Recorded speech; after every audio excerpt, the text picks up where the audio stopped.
Hello and welcome back to Nathan's Garage. Thank you so much for tuning in. Today is an exciting one because this cab finds its final spot. A couple of things I forgot to tell you guys about. There is a Facebook group that I created called Frame Swap Faction. Basically, I created it because everybody tended to get mad when I did Fords in Chevys and Chevys on Fords and Fords on Crown Vics and Beetles on BMWs and stuff like that. So it's a place where you can do whatever you want to whatever you want, and everybody will be happy and support you, as long as you don't do it really badly.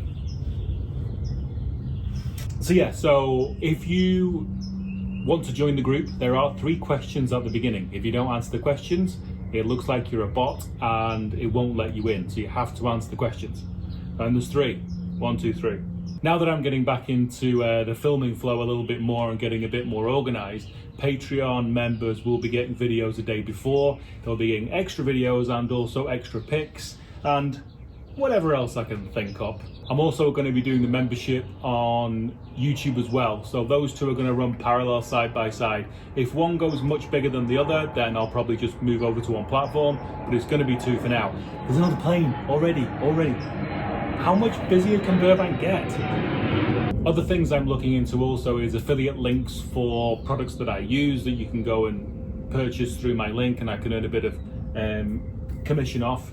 I'm trying to make some money out of this thing as fast as possible to make it viable. One thing that does is it frees up my ability to build really crazy things and not have to worry about resale, which will keep obviously the channel afloat right now. So as I say, membership to Patreon, seriously, membership to YouTube, buying merch, all those good things do help support the channel and help things move forward and make it a lot more entertaining. And on that note, let's get to the entertainment. Struggling to wrap my head around anything this morning, definitely noticing the lack of space. I think what I'm going to do is that return lip here, take that back to a single skin, because this is going to be obviously, you know, where it mounts to, but this is full of seam sealer in there, so it's not going to be nice to weld to. So if we take that skin off, then that will be that part that is kind of ready to go.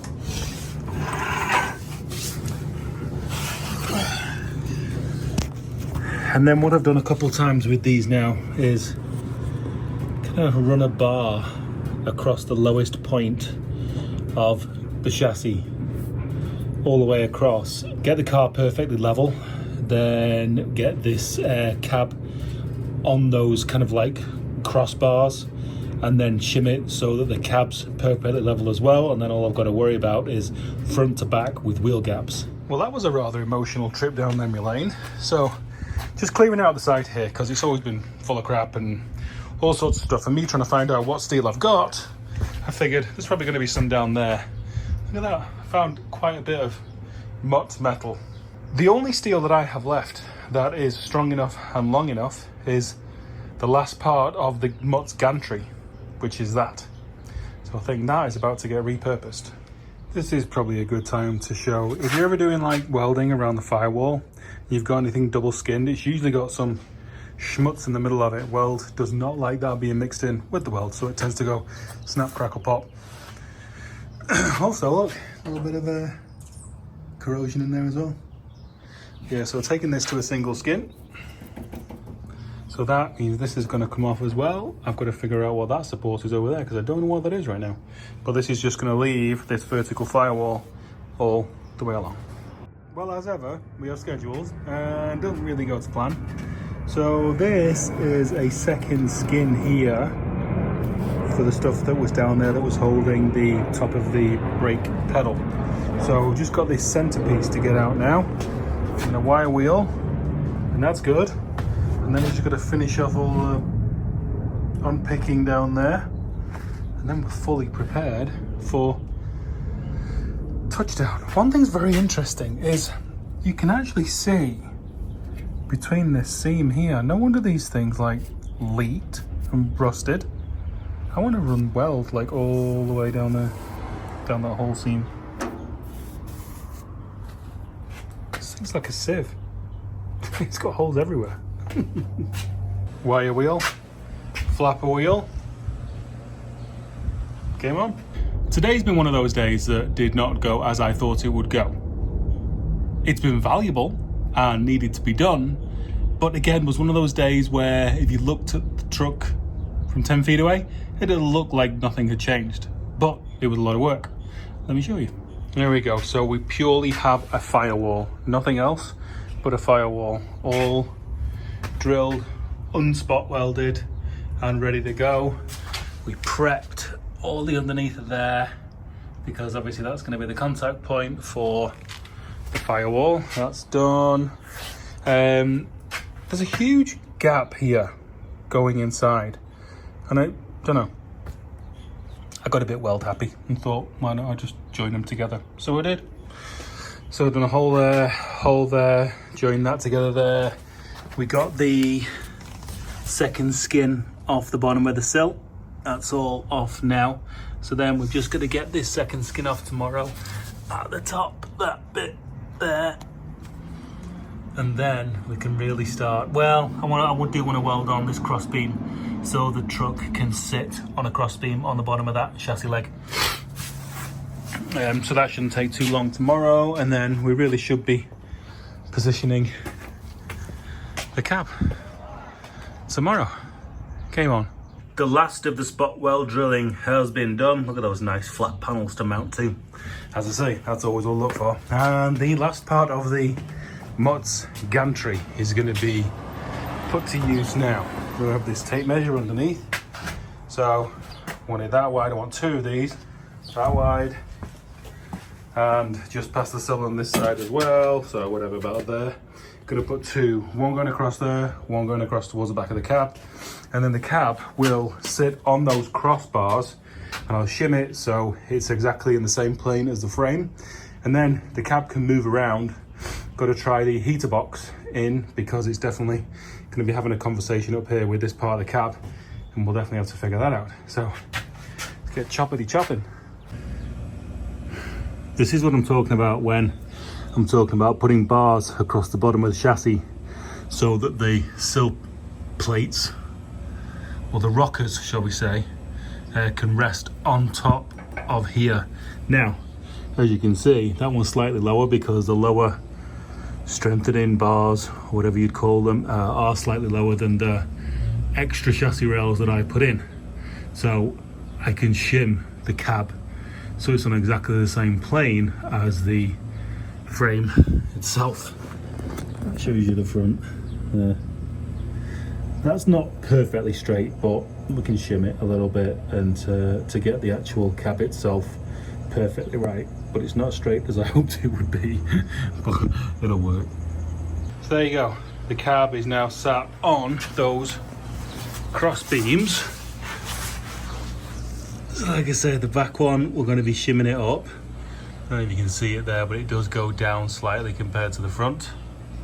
So it is now time for measuring to start to take place. It's definitely a little tight in this garage right now, but you know, I can get the washing done.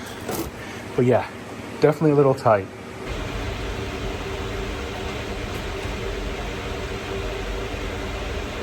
What? I told you the washing had to get done. Those don't wash themselves.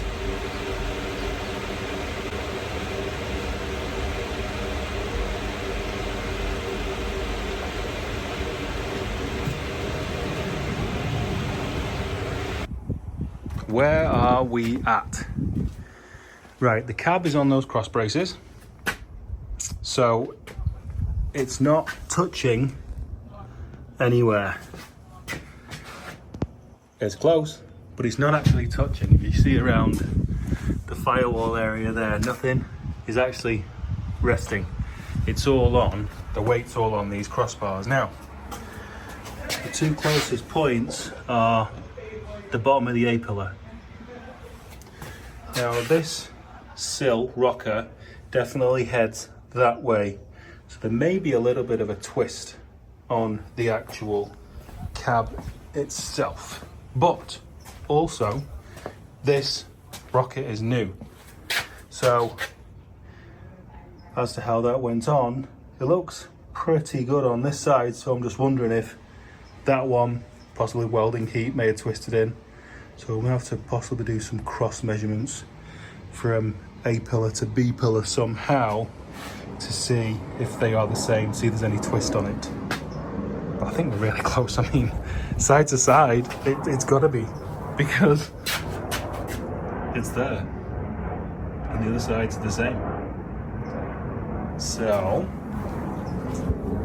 like I said before, the heater box is going to be an issue. You can see that the outline of the actual body itself definitely goes higher than the cowl. So that's definitely going to be some jiggery and pokery type of thing. So we're getting close. We're definitely getting close. And then ride height is pretty good. I think I'm happy with that. I mean, the cab is like it's probably like about 5.5 feet tall, so it's definitely going to be low. Okay, let's take some measurements. Pretty cute, what it's going to be like to drive it. So the twist on the cab is within 2 mil, and well, the actual, like the metal twisting itself of the cab is within 2 mil, and then the pivoting kind of position, as in right to left, is within 2, maybe 4 mil. I think it is. Anyway, so put these marks on both sides, because when it goes in the garage and I'm actually putting the welds on, I can't stand back and make sure it's in the right place, because I can't stand far back enough. Right now, the fenders are held on with 3 screws. Obviously no core support, but I reckon you can see in the sun, there we go, that's better. Front wheel well position, I reckon, is pretty good. So we'll go off that for now. Yeah, you can see the splayed out. Huxley. See, there's a well-trained dog right there. Ignores me. He is well-trained though. Oh, he's looking good. It is looking good. Oh, it's looking so good. I definitely do get intimidated at this point, because there's so much work gone into it, and I think I've done this one better than any other truck I have done. To the level of prep of the Crown Vic firewall, floor, all that kind of stuff, to get, you know, double skins unpicked, spot wells undrilled, all that kind of stuff. So I just want to get it right so bad, and I think I have, but I've definitely taken an entire day noodling, procrastinating. I got my teeth cleaned as well. That hurt. Yeah, it's been a lot of back and forth. A lot of back and forth. But I think we're there.